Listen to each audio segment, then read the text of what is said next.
Hello, hello, and welcome everyone to We Own the Eighth, a grassroots collective of content creators, mentors, doers, movers, and shakers.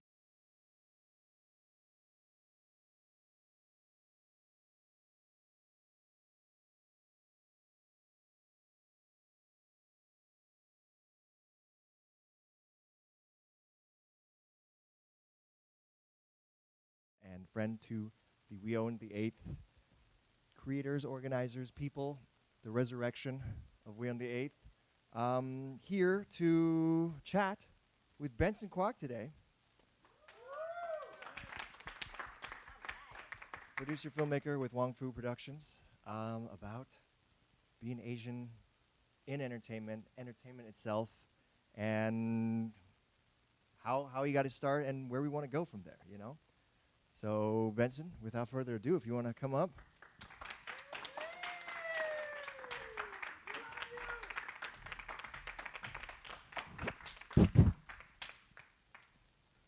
Hello. So, welcome. To start with, how did you get your start in entertainment? Oh my gosh. Well, first, thank you, We on the A, for having me. Thanks, YJ, Victor. Thank you, James. This is intimidating because you're so handsome. And yeah, I'm going off no sleep because I'm a new dad. So if you hear my son over there, that's him. He's learning new sounds. So he's testing all his sounds today. But yeah, I'm happy to be here. I'm gonna try to be as cohesive as I can. But YJ, We're all are you friends editing here. this We're all after? I think we're going, Okay, it's great. live and we're Okay. just going straight up, right? Starting with my start in entertainment. Mhm. As many Asian Americans, I think, can relate. You know, parents putting their kids in piano, in martial arts. So when I was reading your outline, I was kind of thinking about, okay, what is my start in entertainment? And it's probably there. I think the first kind of exposure to entertainment was maybe doing like martial arts demonstrations as a kid for the studio, also piano recitals and stuff like that. All the trauma's coming back. But I think in media, I don't talk about it a lot. Maybe I have. I forget. It's been a long couple months with that little one. But technically, I had my first like film experience as a kid around 9 years old. I grew up in San Diego, and for some reason, they were filming like a TV pilot for the USA Network. This was in the early 2000s. It was kind of like around the rush hour craze, a lot of like action dramas with like, you know, Asians from overseas. And there was a movie that was filming in San Diego. They needed a bunch of Asian kids to like as like background actors. Came to my Chinese school. This was the only good thing that happened at Chinese school. And then for some reason, my mom was able to get me and my brother Brian to be one of these extras. So we got to spend like 3 days on set, and our characters were like smuggled refugees. We got like smuggled in like a shipping container. Like in Crash. Uh, There was that scene in Crash where it's like, oh, probably. smuggling. Yeah. So and then yeah, they bring like the Asian detective to come and save us. But that was probably my first experience, and I thought that was just gonna be like a cool story to tell like for the rest of my life. And being on that set, we were on that set for like 3 days. The first time I had like an American omelet, there was like an omelet guy. There was a crafty Set truck. food, Yeah. food for people that haven't been on set, like big sets. Set food is. Yeah. it's just- So that was a really cool experience as a kid. I thought that was just going to be a fun story that I'll have, and then I ended up finding myself back in the entertainment industry, choosing film production as a major in college, Same. and just kind of stuck with it ever since. Okay. Yeah. So pretty much, once you got into college, it just became that was your major, and then you just kept finding ways Right. to meet people Right. and keep working Yeah. on things. So in high school was kind of like that was when YouTube was really starting to pop off, and the early years of that, and yeah, I got myself a camcorder and did some videos for my paintball team, my wrestling team back in the day, and then YouTube came out, was a place to upload, place to share, and then also noticing a lot of other Asian American creators at that time. Wong Fu Productions being one of them. I'm sure I'm going to get a lot of questions about that. Ryan Hia, Kev Jumba, all these guys were posting at that time, and I was like, hey, they were. It wasn't like a career for them yet at that time, but it was something to do. Being being an awkward high school kid and not really knowing what to do with my life, but that led me to today. So. Right. Yeah. Well, did you go into film school with like, okay, I want to, write and direct, I want to be a cinematographer, I want to produce, or was it just like, throw me in the deep end? Going into film school, okay, so I graduated high school in 2010, and during this time, there was this huge. You ever heard of Nostradamus? The guy that like The thought philosopher. predicted. Yeah. Yeah. So during this time, like I was really into the Discovery Channel and the History Channel, and they were saying that the world was going to end in 2012. Right. Okay.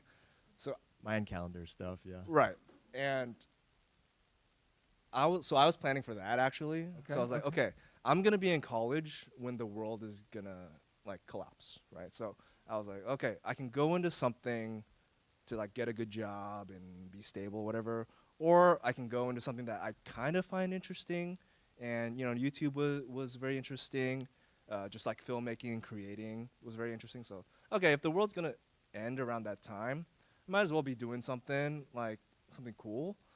And the world didn't end, and I was like, okay, I'm well into it by now, and yeah, I mean, Honestly, that's my honest like decision making Yeah. process. No, I love that because like something I've learned along the way too of like, if someone, says if you're gonna have 1 year left to live, like what would you do? And then if we have more time, which most of us hopefully do, then we can keep doing that and Right. do the things we love. Mhm. That's awesome. Okay. And so then I guess walk us through then how I guess you like from studying filmmaking, film production to getting together with Wong Fu. Like how did that transpire? Let's see. So in college, my first internship was at the LA Asian Pacific Film Festival.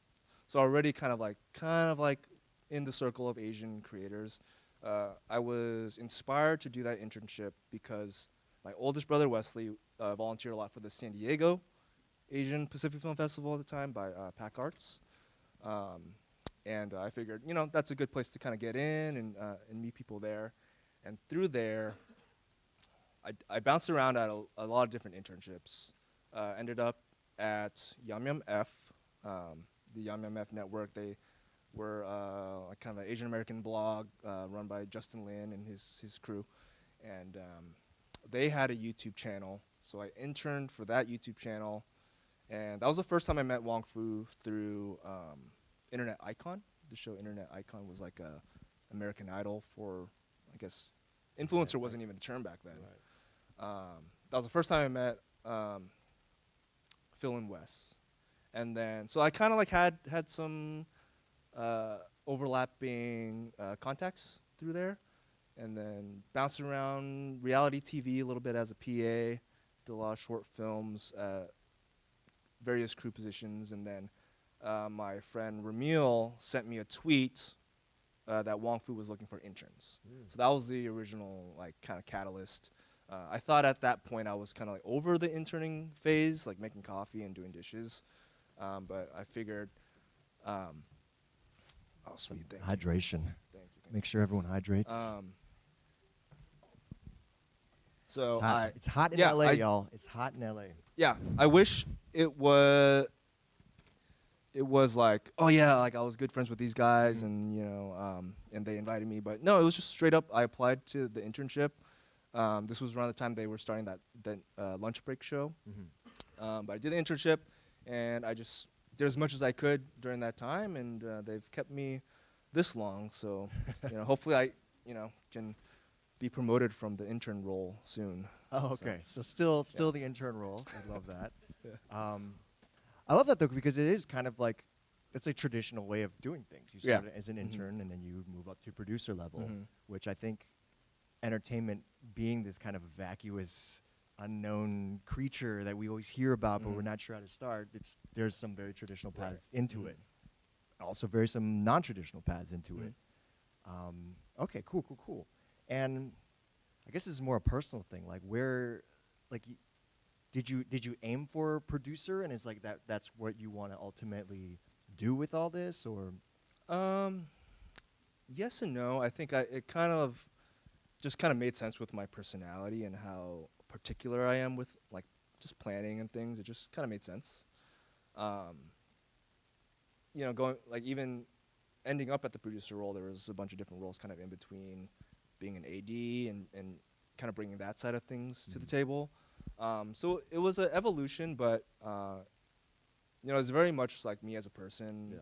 Like just kind of how I approach situations and left brain, right brain, kind of things. So kind of just stepping up and like taking that responsibility and people being like, you're good at that. Why don't you keep doing it? Yeah. Okay. Yeah. Cool.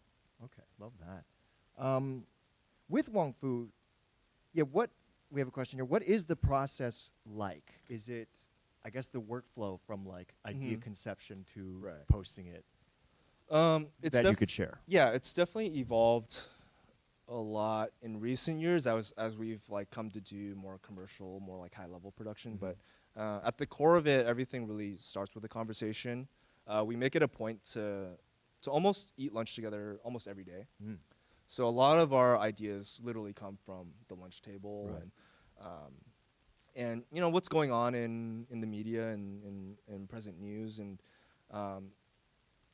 usually there is just a topic from everyday life that one of us has maybe experienced, and then we just chat about it, flesh it out, find a beginning, middle, end, and somebody goes and writes it, and it ends up on YouTube. Okay. Yeah. Okay. And is it like, because me personally, I'm a creator as well, but my process is like, I don't know if y'all have seen that Wallace and Gromit GIF where it's a claymation, it's a dog on a train, and he's got a stack of train tracks, and he's just laying in front of the train as he goes. Like, that's how I feel about my process. Like, do you guys have like, backlogs of, okay, here's like, 3 skits in different phases, or is it like as chaotic as me, or? There's times when it is. There's definitely times when it is, but the nature of our style hasn't really changed too much.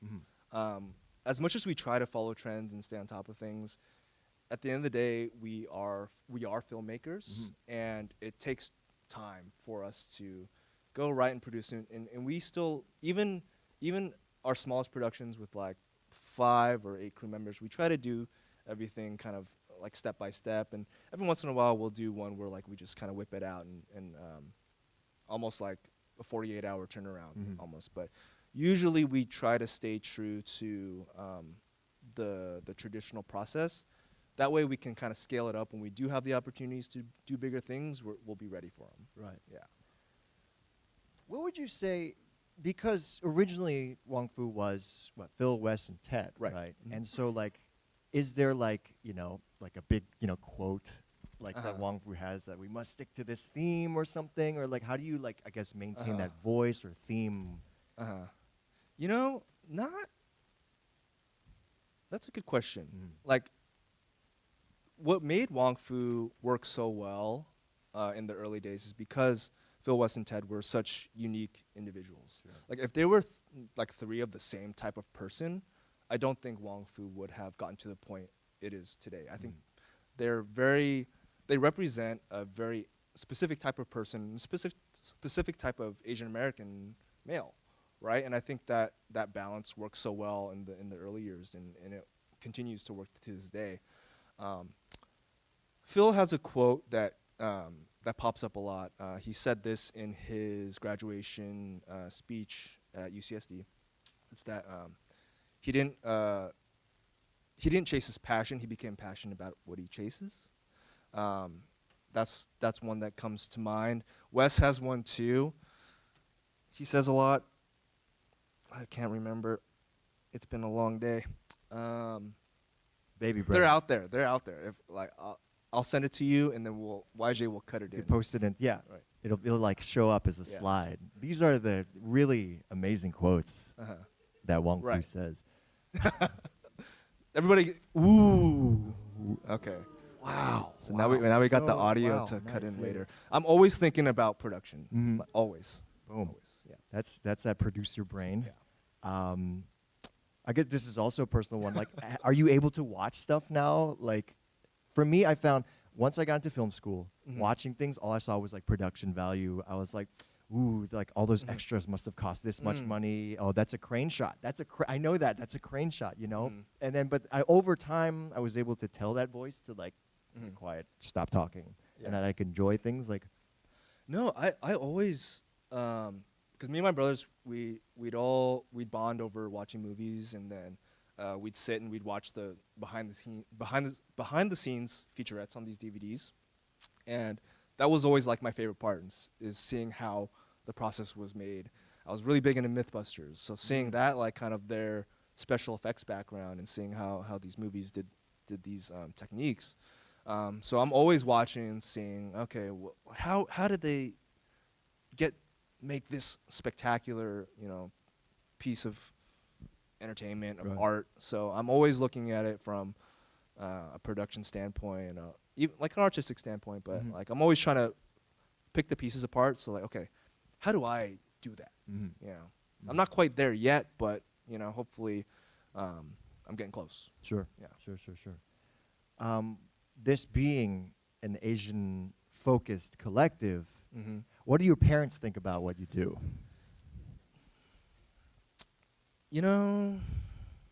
I I have the privilege of being the youngest of 3. So I don't think they were paying too close attention when I was like applying to college and like Okay. picking my major and all that. We were in a recession. They had other things to worry about. The world was possibly going to end. The world was anyway. possibly going to end, and yeah, I mean, at this point, they're okay with it. You know? I think they saw that I had the passion early, and then I'd always kind of had in the back of my mind, like, okay, let me just try this, and if I fail, I will do something, more quote unquote traditional, practical. right? Yeah. But it hasn't happened yet, hopefully. Yeah, they watch our videos, and Nice. they see what pops up. And my mom got a Facebook like in the last year or two, so she's getting some stuff in her algorithm, and so we'll see how long this goes. Okay. But yeah. I too I'm lucky that my parents are very non-traditional. So I think I found that it's like, in the end, they just want us to be alive and Mhm. thrive. Usually with money. I think Yeah. a lot of our cultures are very money oriented. But if we can like show to them like, hey, I'm loving this, but also Yeah. surviving, and I can eat. There's But you know what? It is like I mentioned earlier. It is kind of my mom's fault that I'm in this position, because she did put me in all these things, Right. and karate and piano and all this. So it's like, you can't blame us for Sure, doing yeah. what you made us do. music is art. Yeah. Music is art. Yeah. So. It's a funny thing because I actually never made that connection before, because I played piano growing up and was encouraged to do just other things, and like piano is a musical instrument, and like where would that have gone, Right. What was their end game for Yeah. us? Yeah. By making us do that. Although my dad has recently said like, Yeah. you quit it, but like why don't you still practice it? Why don't you still play Mhm. it? Do a little bit of that, But again, non-traditional. I don't Right. know. Might be a different experience. But to go back to Wong Fu, Mhm. do you? Yeah, I'm curious, like, because I know Michelle, the Mhm. editor, and I know, I've met other people along the Mhm. way, and it's like, did people just fall into those roles, kind of like how you fell into being a producer, or was it Mhm. kind of delegated? I want to say, so I started at the same time as Chris Yang. Okay. So we did our internship the same session, and Who's now mainly a DP. he is now our in-house DP. And at the time, he was working on like a student feature that he directed and shot. So it was very much like, I noticed at that time, okay, he's kind of leaning into that direction. And I saw, okay, if I were to create kind of like a position for myself to be valuable to the company, I saw that through AD, the assistant director role, and the producer role, right?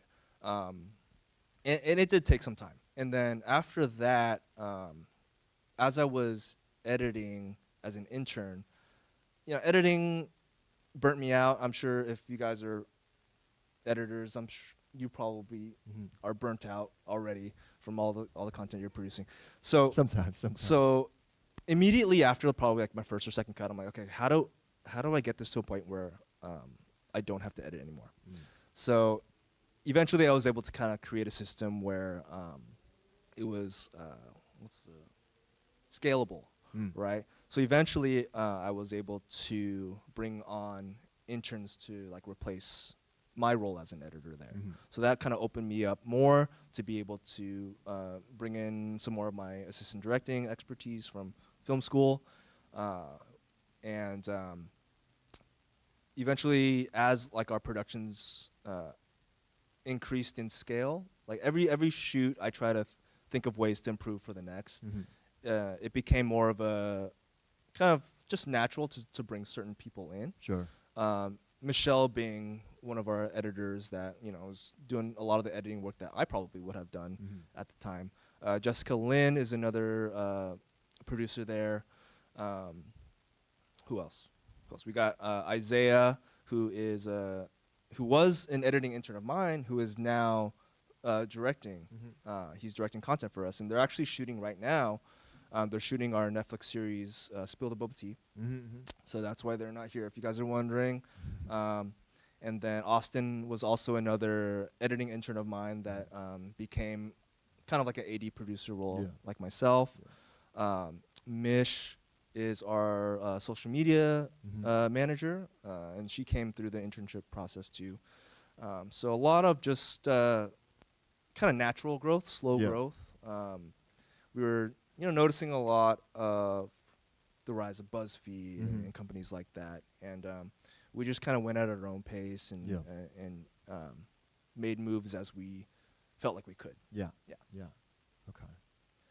And something that's also been said in the past about Wong Fu is like it's the kind of, I guess, starting ground for Asian celebrities, right? You've had like I think Justin Min, Olivia Liang, people kind of come up. James Tang. James Tang, Instagram Daddy. If you haven't seen it on YouTube, please go give it a look. But Arsimu Liu as well, as Instagram boyfriend, as like this sort of like part of the path on their rising acting career. Like, what do you? And this isn't speaking for myself, but it's like, how do you guys choose like who you want to collaborate with or stuff like that? It's all follower count and metrics based. Very I just made that up. No, honestly, it's like it's one, we got to write the script, and then we, depending on what roles are within that script, we have our database of actors that we reach out to. We try to keep an eye on up and coming people through social media and whatnot, but it's hard. There's so much competition these days, so it's tough. But usually for kind of like our self-funded stuff, we'll have like a handful of people that we're thinking between these people. We've been like keeping an eye out for this person, and it's usually very based on this particular script. And we don't produce stuff as quickly as Instagram or TikTok influencer. Right. The fastest we do is like one a month. Right. So I wish we can like cast like a huge cast of people, but also we're mostly self-funded, and a lot of times too with a branded piece of content, maybe there's a certain selection that the client might have, so it can be limited to that too. But yeah, it's very dependent on what the project is. Okay. Yeah. I mean, something I deal with on my personal level as a creator as well as an actor is like there's the concept of like one for me, one for them, where the one for them tends to be the corporate commercial money-making thing that might not be so artistically inclined. Right. Whereas one for me is something, you know, artistically that I really need to get out of my brain and into the world that might not be very popular or something. How do you guys balance that? If you balance it at all. It's all financially dependent on what we can afford at the time, right? I think these last 4 years, you know, just I was talking about this pandemic and navigating that, and just like luckily we were able to start a Patreon, I think, right before the pandemic happened, and that really supported us in putting those resources towards original content. Nice. So very thankful to all our care holders, is what we call them, our patrons. Sorry, the question is, how do we? If you one balance, for us? how do you balance one for me, one for them? Art and commerce. Yeah, budgets, time, really. Yeah, because we're still very much an independent production company. Sure. We're not like rep by an agency or anything like that. So it's very dependent on. Sometimes we'll have the budget available, but then maybe we're 2-3 projects deep right now. So it's all very natural in how we approach. So and what we post online is what you see. Like, that's what we're working on. That's what is actively going on. And it's real. Yeah. Cool. On that note, it's not even on that note. I'm just saying that because that's a cool transition phase for anyone that wants to host an event. Like, what advice would you give someone that might be starting out, whether it's making for YouTube or just trying to get into this industry now? I think at one point in time, I'd probably say to really think about structure and workflow and how you're going to scale this into something bigger. Very techie terms. Yeah. And like, okay, you got to think about, at some point you're going to need to hire an editor, and then you're going to need to do this. But I think at this point in how social media has evolved, I would say don't do it. Any of it or any of it? Just kidding. That didn't land. Okay.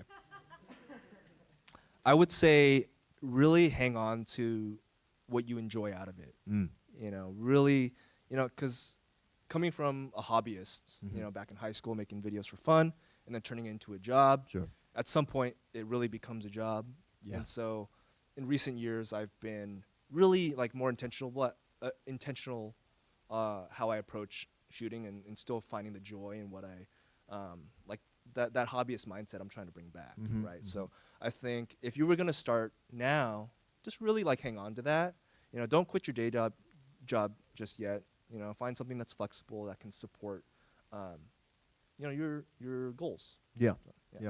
I 100% agree. It's also been in my own journey recently of finding to lead from my own passion, because I was doing a lot of stuff myself for the views, for what I think, you know, my audience likes, and if it works, it does. But then I'm like sitting there going like, but I don't care about this. I want to do this thing over here, and realizing that why don't I just do it now?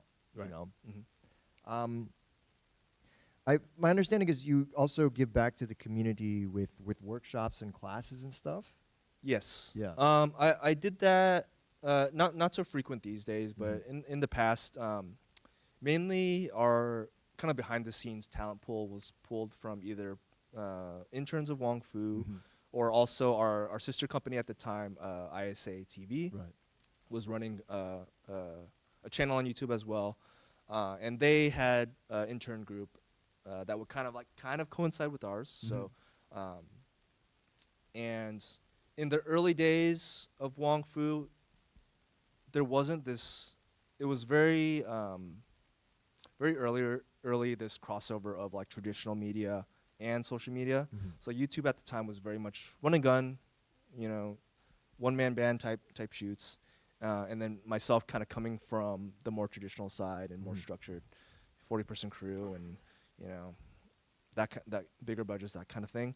So at the time, I wanted to kind of maintain my own skill set and not let that dissolve and then also, help the people around me kind of build skills, because these interns, the internships were only maybe 3 to 4 months. Right. There were really limited time frames, so I wanted to make sure that whoever kind of came through, whether it was Wong Fu or through ISA or through some of our other friend groups, that they would have a good experience just working with influencers, but also kind of leave with skills that could translate into, if they're going into the traditional media, or if they maybe end up working for another influencer and they can help that individual build their system. And that's what I was kind of thinking at the time. Hopefully, and I've seen former interns and stuff like that end up at places, and they were able to kind of use those skills and make an impact at those either companies or brands or other influencers. So that was the main thing. It was also like coming from a background of like just teaching and working with groups. I've always like I grew up doing lion dance. Chinese lion dance is my so like leading training sessions for those groups. It's all very kind of natural, like coaching and that kind of thing. And I never really like thought too much about it. It was just kind of giving back where I can, and like thinking of, what would I have appreciated coming up myself? It was like events like that. Nice. What position did you mainly do in line dance? All around. All of them. All around. Okay. There was a period where I was like drumming a lot. My wife there, that's how we met. Line dance. It was through line dance. Love So it. we'll pair up as a lion. Oh, fun. Very fun. So Family line dancing. We didn't this last New Year's season, but hopefully next season we'll be able to. Yeah. Baby on the drums soon. Oh yeah.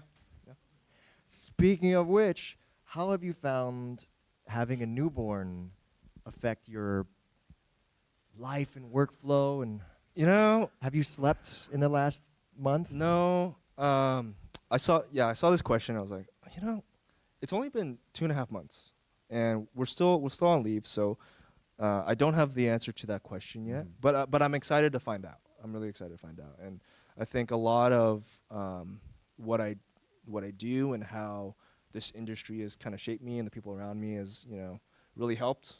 We make a call sheet every day. I love that. But that's that AD organizational life. Okay, love that. So we treat every day like we're planning for a shoot. You should see how the car is packed up right now. It's pretty. Okay. Yeah. Well, that kind of gives me an idea too. Then, like, you're on leave from Wong Fu, which then means like there's a lot of structure behind, I guess, all of it. Then. Yeah. And so like there's a plan in place for someone else to be producing while you're gone then? Yes. Okay. Yeah, so as I mentioned, we have Jessica Lin and Austin Kwan who I was able to kind of bring in as producers and develop with them the past few years. And most recently, these last couple of years, we've been taking on more commercial work. So with that, we have a lot of overlapping productions. So we've been able to kind of try these new things with having multiple productions going on at once. So if they're on one, I'd be on the other, and we kind of split the team that way. Yeah. And it worked out really well. And also noting that Phil was kind of the first test subject when he had his son a couple years ago. So it was, luckily I wasn't the first, guinea pig for that. So, and then with him having his cafe and whatnot, the rest of the team could kind of find a structure that works for us, and it's worked really well thus far. Okay. Yeah. Yeah, because I know for the skit I did with you guys was Phil wrote that. Yeah. But then like sometimes you like pop into to like direct something like I think the Sriracha skit. Like, does he still have like a hands-on, or is he more just like a guest at this point now? Phil's still very much hands-on.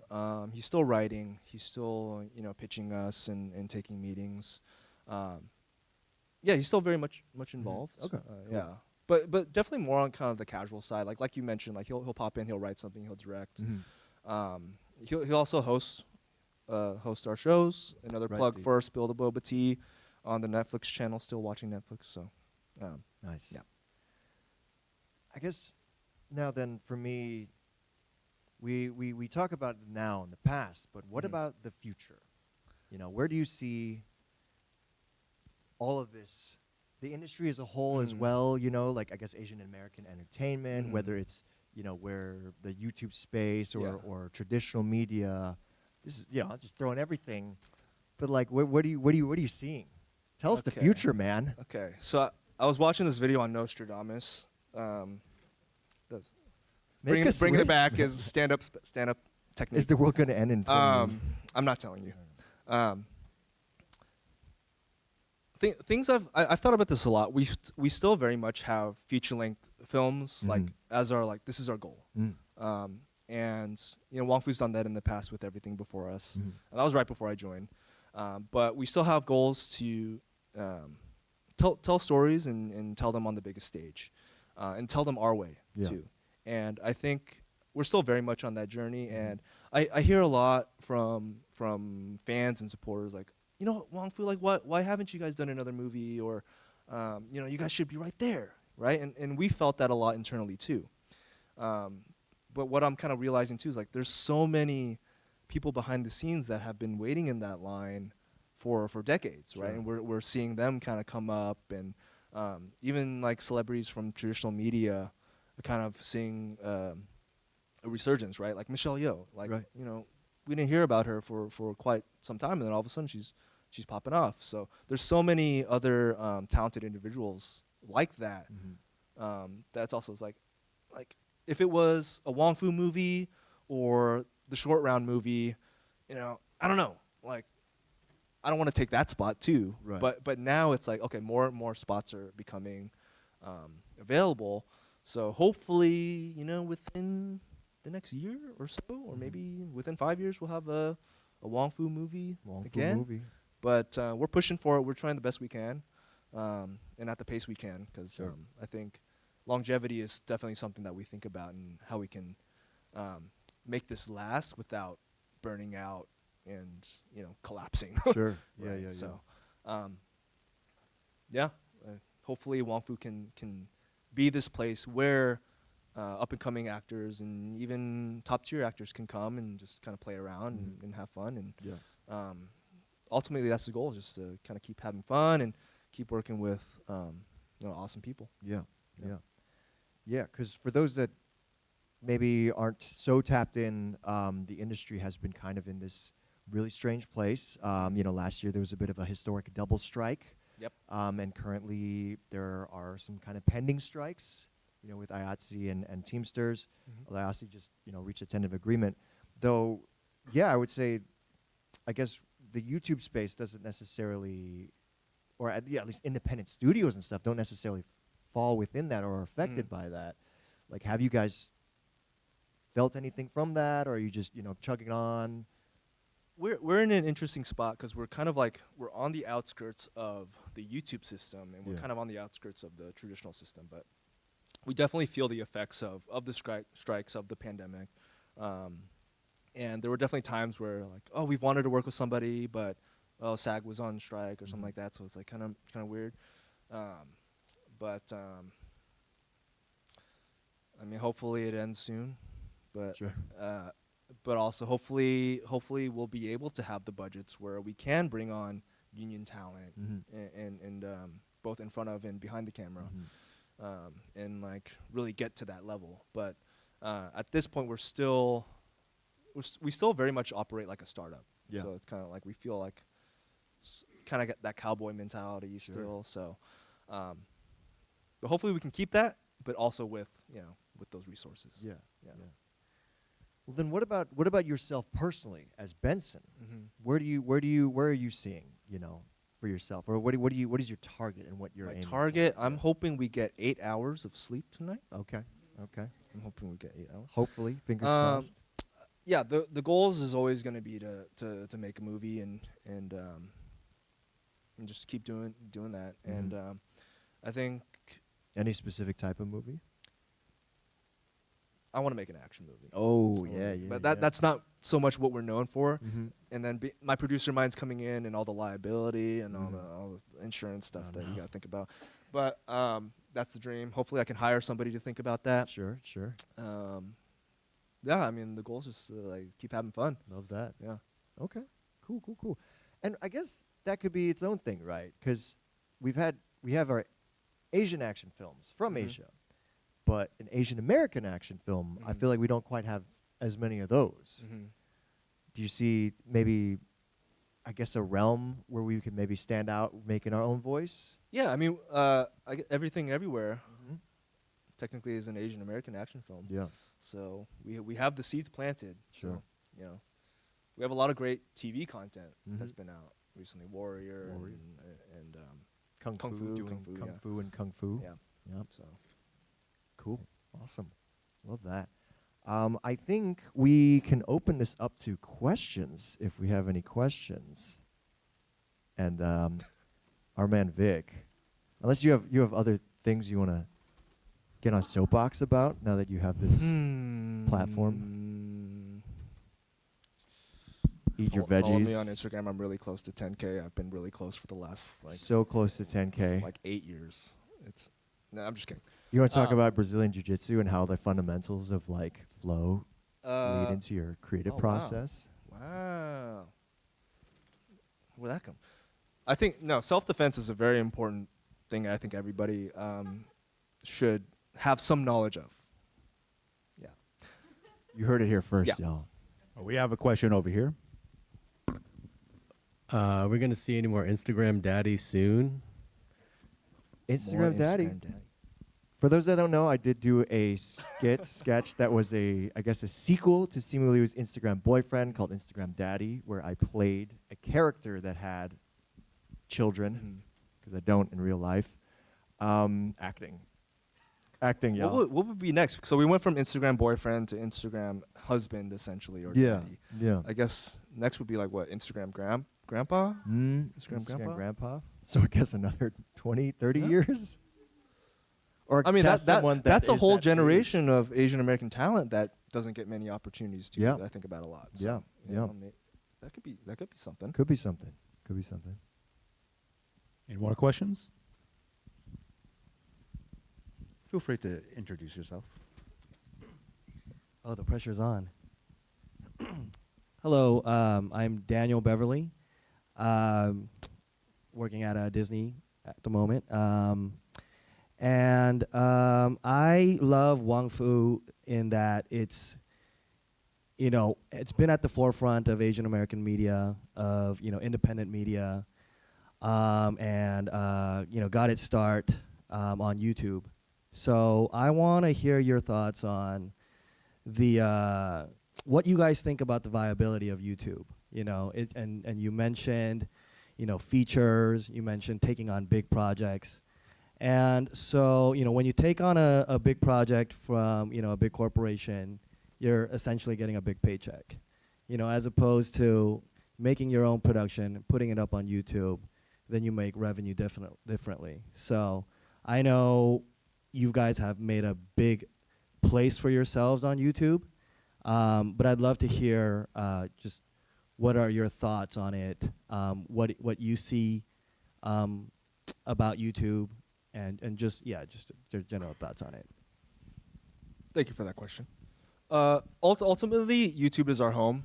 I first to give Wong Fu some credit. I first found them off YouTube before it even existed. Right, being from San Diego and them going to UCSD and where they first kind of started, I was able to be exposed to those videos through my older brother, who had friends that went to UCSD and whatnot. A lot of file sharing at that time, but YouTube definitely became Wong Fu's home, and I don't see us ever leaving YouTube. I don't ever see us stopping little short films and sketches and dramatic shorts, and we've even in recent years been able to feature other short films from some friends in the industry through our Wong Fu Presents. So there's always going to be a Wong Fu on YouTube. And I think, if anything, the stories will evolve as our team grows and more individuals have stories to share. More and more members of our team are writing and directing to contribute to other voices, and yeah, maybe I'll write some dad content. But maybe I'll start Daddy dad. writing Instagram grandpa. But yes, YouTube will always be a place for us, because even just looking at how YouTube has changed throughout the years, we've stuck pretty close to what we enjoy. We could have easily done prank videos, but look what happened to those, right? So I will also add, yeah, as a content creator that's shifting into more YouTube long form and stuff, it's been a learning process for myself because I've been primarily a vertical skit creator, usually like less than 1 minute skits, primarily on TikTok, back in the heyday, 2020, 2021. And so shifting over, YouTube definitely pays the best for long form. Being transparent with my numbers, like I think there's something called RPM, revenue per milli, which is the rate you'll get per every 1,000 views. And so like TikTok introduced a new program for like 1 minute and longer. And so that pays a certain amount depending on the type of content for revenue per milli. But still within all the platforms right now, like YouTube's is still by far paying the best. But it's also understanding the algorithms and like how do people click your videos? How do people want to see them? You know, long form is different than short form. YouTube Shorts is just the feed style, TikTok style. People have a For You page. Every company is trying to copy TikTok. TikTok is now trying to be YouTube, and YouTube, and it's all like eating itself. So it is very important, I think, to understand the algorithms and how they work. But in the end, everything is tailored to an audience, to people. That is something I've learned that's very, very important. When you make stuff, make it for people, ideally yourself first. That's also something I'm coming to terms with. As an artist, you want to make stuff for yourself. Otherwise, you make it for other people all the time. Only then you're not taking care of yourself as well. right. And so it is, this kind of constant balancing act of art, why you make it, who you make it for, and how you're going to get it in front of them because of these algorithms that are trained to make the company the most money. Because they are companies in the end. But somehow also, it's like a symptom is like, oh, we should pay these creators as well. Right. Yeah. Right. The what is not going to change. Like the content that we're making is still going to be human. It's still going to come from a real place. I think it's more so the how is going to change. Whether it's what platform it's going to be on, if it's TikTok, if it's YouTube. I think for the most part, YouTube is holding its ground pretty well. It's pretty volatile on those other places. But going back to the how, it's like, okay, how do we get support behind it? So the best like brand deals we get is where we have like full creative control. Or if the brands are coming to us as influencers, as Wong Fu, because we have a certain voice or a certain style. So those are the best collaborations where they know your stuff, they know what to expect. And yeah, I think it's just trying to problem solve every step of the way. It's changing every day, but you know that's what we do it because we love the chase, is what they say, right? Filmmaking is problem solving. Hey, James What's and up? Benson, Ron Neri Jr., actor and children's musician. On that note of like evolving, like I watched Wong Fu back in the day, back in college. I was at UC Riverside, Phil at UCSD, competing dance crews and stuff. But I noticed like you guys have always made content that kind of. You guys have grown with your audience, when they were doing college stuff.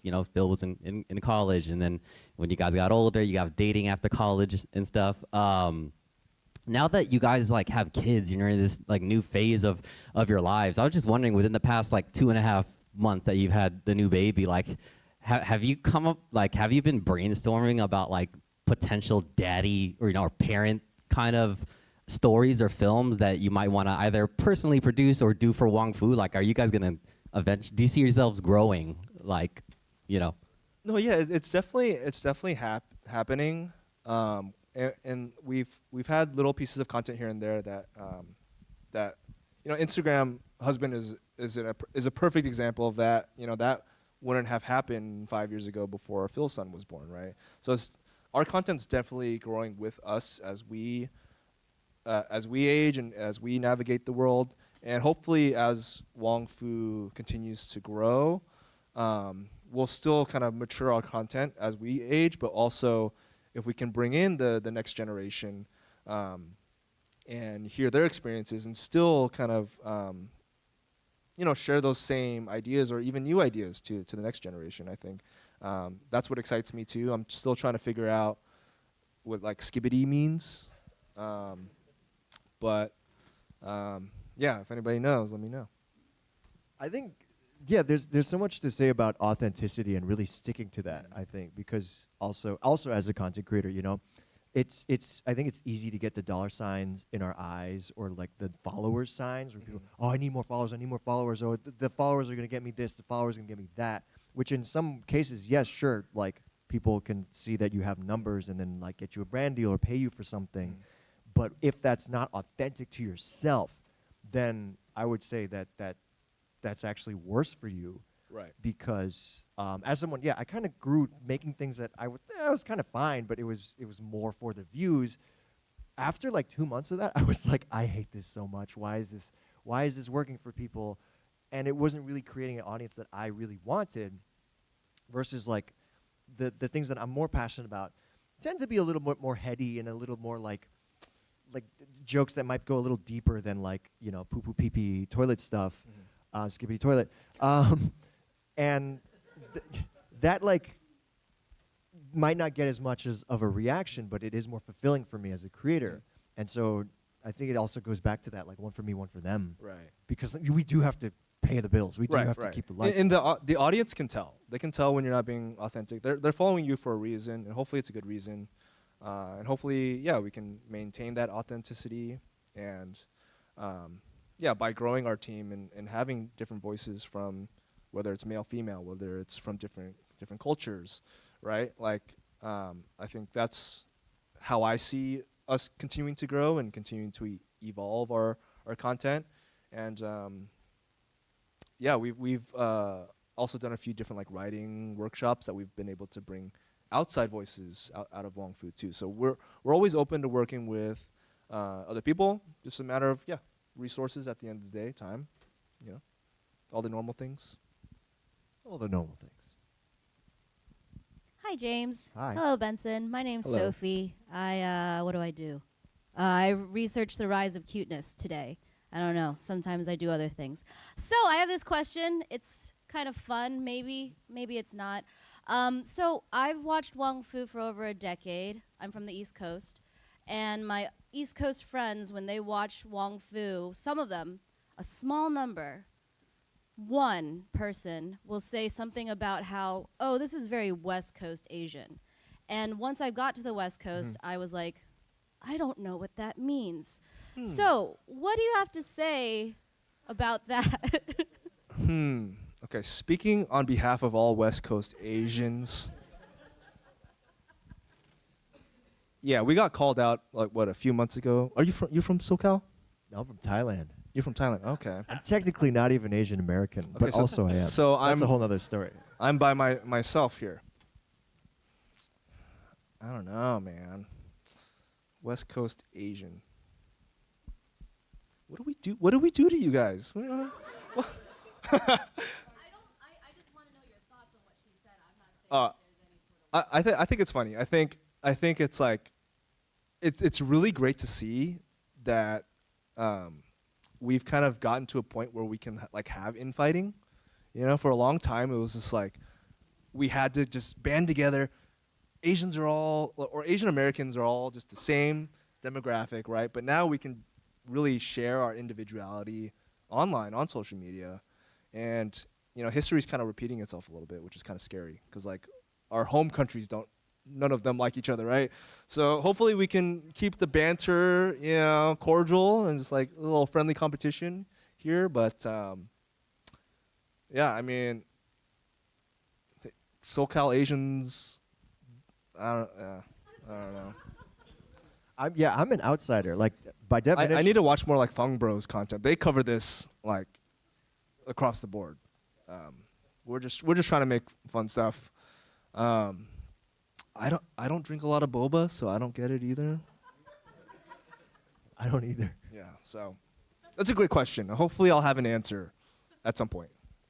I mean, I feel like there's a book called Rise that's great that Mhm. goes into like Asian American pop culture.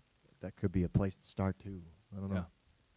I think a lot of it has to do with like the UC system. A lot of like SoCal Asians just kind of stay in California, so it's a lot.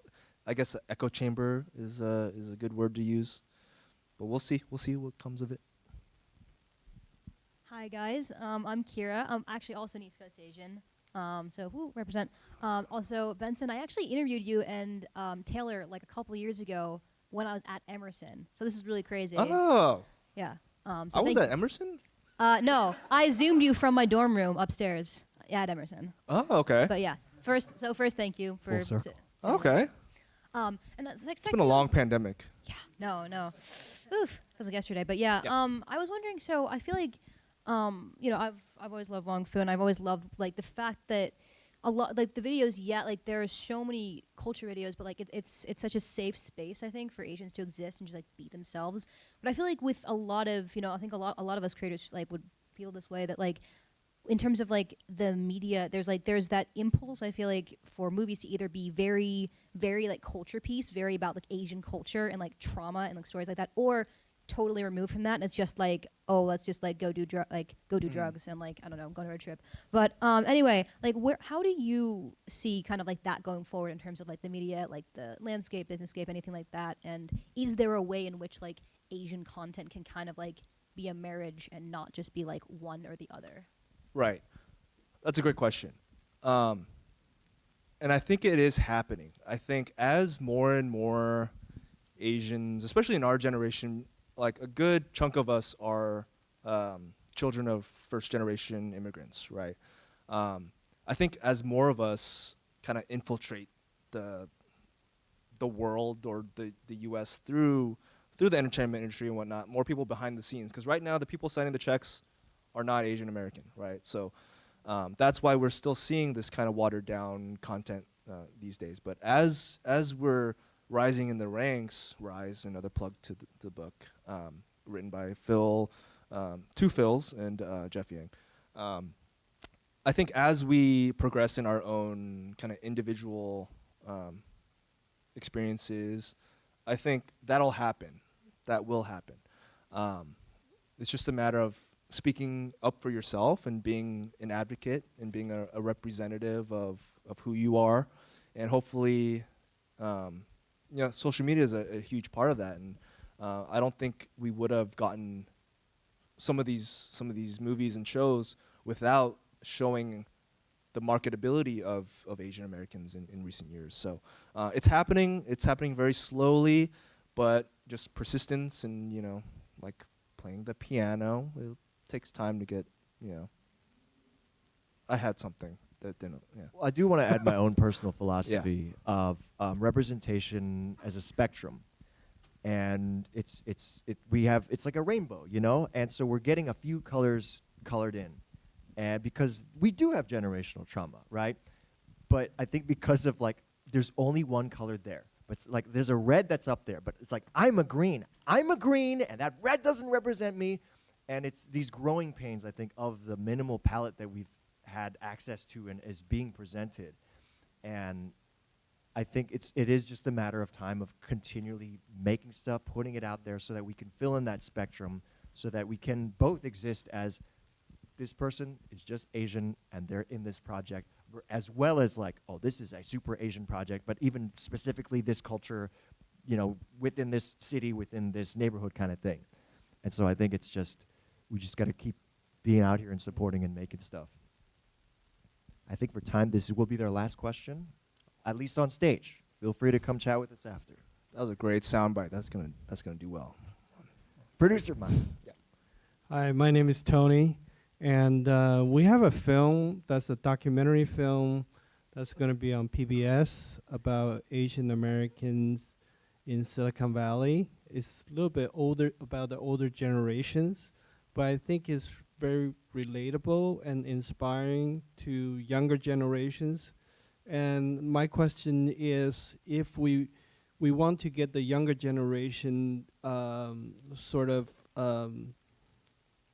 get their attention and get their awareness about the film, and we want to go about, like, go to social media like you guys to help, like, the younger generation to get engaged, what is the best way in terms of kind of like having you guys sort of help the awareness of the younger generation? Because you guys, you know, a lot of the younger AAPI follow you guys, and to get them, you know, engaged and aware of the documentary film. Yeah.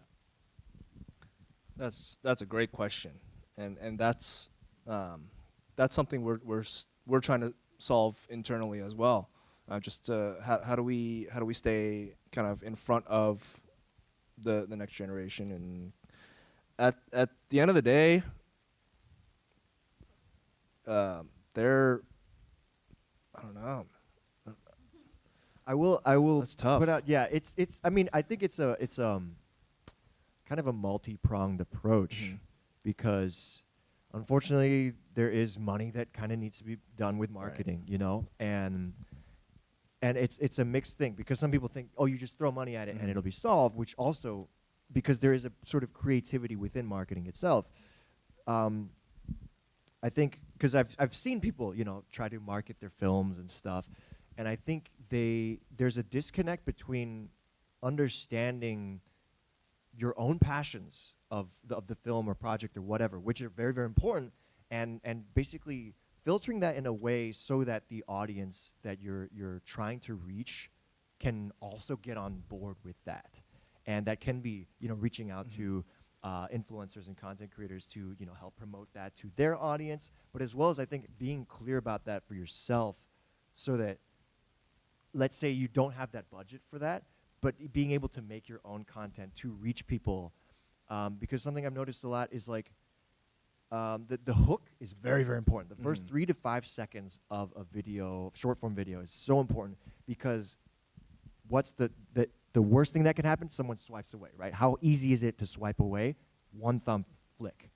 And so being able to catch someone's attention, and it doesn't have to be, because some people are like, yo, blah, blah, blah, you know, the weird, you don't have to do that if it's not authentic to yourself, but it's like letting people know what this is about, or why they should get on board with things. Because people are ready to get on board with things, but it's just overcoming that, unfortunately, short attention span that's been kind of created by tech, and breaking through that with something usually clear. It's about clarity of messaging. And if you can be clear about that and authentic about that, the right people will be reached. And it's about building that up. And I think the younger generation now is very perceptive on being sold to, because, you know, every other video that you're watching is an ad or has an ad in it, you know. So I think, and there's like that kind of anti-capitalist mindset or anti-corporate mindset. So it's a very delicate line to cross. And but it sounds like your documentary has very important stories that you want to share. But when I think about, okay, how would maybe myself watch it or come across a piece of content like this, and it could really be just like this guy in your video playing in the back, and he's like, you know, and it's like just playing in the background, like through like kind of like a secondary way to digest that content. You know, it's like you're creating the documentary how you want to create it, but the way somebody consumes it might not be the way you intended, right? So it might be all cut up. It might be somebody talking about it and reviewing it. So being okay with that, I think, is something to be open to. Like our content is reposted a lot on TikTok, and we lose out on that ad revenue. So I think being okay with like having your content be kind of picked apart and like allowing them to digest it the way they need to. I think that's it for questions. Usually we on the 8th ends with,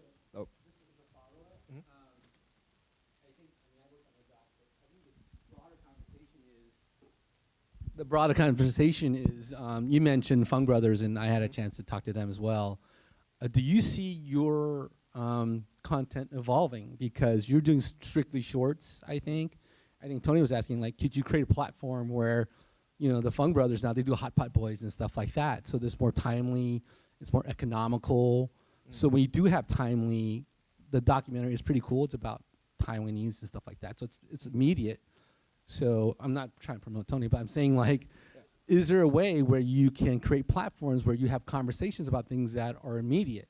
So you don't have to make a short once a month. You can say, oh, China's invading Taiwan. You can have other ideas, formats, and platforms that are Wong Fu Presents or whatever. So you're broadening your scope, sort of. So you have an audience. That's the follow-up. Like, can you expand on things that you can do immediately, like podcasts and stuff like that? Right. No, that's a really good point. What he was asking. Yeah, that's a very good point. Like, in terms of what Wong Fu is doing, like I kind of mentioned before, everything is limited to time and budget. And like we've had talks over the years of, okay, we really want to do like a news show and just cover the news. And we played with the idea of like a comedy news show, kind of like a daily show. We called it the Report Card. We did 2 episodes of that. It was a blast. It was hilarious. I loved those episodes. But ultimately, it comes down to the resources, right? Every view has like a dollar amount or a cent amount, and it has to be more than what the content costs to make, right? So it's just it all comes down to that. And if there was a brand or an agency or a company that is willing to support a show like that, then that's how it becomes doable. Unfortunately, with the way that we're structured right now is, we'll have to spend the time to do a commercial here and there to just, kind of keep the company going and do these little shorts and keep ourselves active. And this is, we have a pretty small team still. It's we only have 10 full-timers, and then we'll do like an intern class here and there. But it's really dependent on if we could get that support, because if the audience was enough, we'd be making movies, we'd be doing everything that we want to do. But because it's so just competitive, it's hard to say. Even with Wong Fu Presents, that is, we're not funding those shorts. Those are shorts that are already made and they've done their festival circuits and whatnot. And this is just kind of another way for us to give back and hopefully give these other filmmakers an opportunity to have their stuff seen. So perhaps that's something that we can discuss like later on once the documentary's out. But beyond that, we're also limited internally of what our audience enjoys and what gets to them. And we talk a lot about the algorithm and how we see certain things pop off. Like a lot of our K-pop stuff does really well, but then some other stuff might not do well. So there's an ongoing battle. It seems like there's arrows kind of being shot from everywhere, and we're just trying to dodge what we can. And it's tough. It's tough. But I think. Mm-hmm. Right. Right. Mm-hmm. Mm-hmm. Yeah. And then even like talks like this, we're known for doing these. Yeah. I mean, yeah. So if the audience wants it, like we're down for anything. Yeah. So that will wrap up today. But I think we usually end with an ask and an offer. Well, everyone give a round of applause to Benson. Thank you, everybody. And James, our special guest moderator for the day. We will tag them on social media, so please give them a follow, and I'm sure their profiles will have links to for all the other things, the YouTube and the TikToks and OnlyFans and all that stuff. How'd you find that? Skippity toilet. I would first, before we move on to the asks and gives, I want to announce this month we have a special double feature.